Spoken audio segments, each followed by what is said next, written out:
Hello and welcome back to another video. In this problem we're asked, suppose f is a one-to-one function with domain A and range B.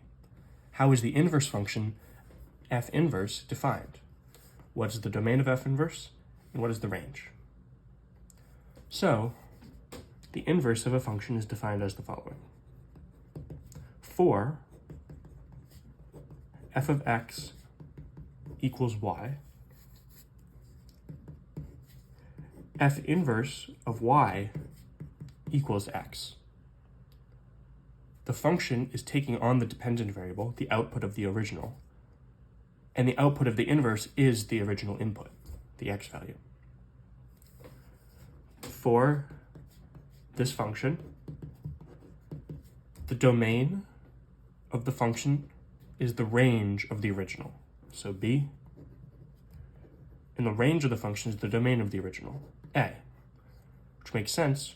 This new domain is taking on y values, so it can take on any y value from the original function, and therefore its domain is the range, and vice versa.